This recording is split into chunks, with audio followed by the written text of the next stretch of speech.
দীর্ঘ 14 বছর পর নির্বাচনী গণসংযোগে চকরিয়ার সালাউদ্দিন আহমেদ।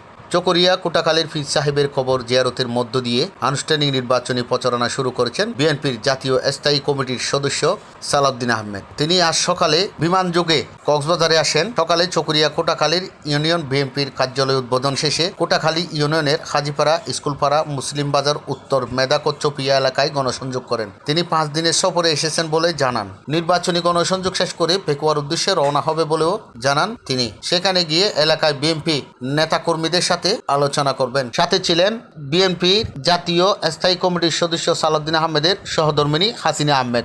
তার এই নির্বাচনী প্রচারণায় অসংখ্য নেতাকর্মী সাথে ছিলেন।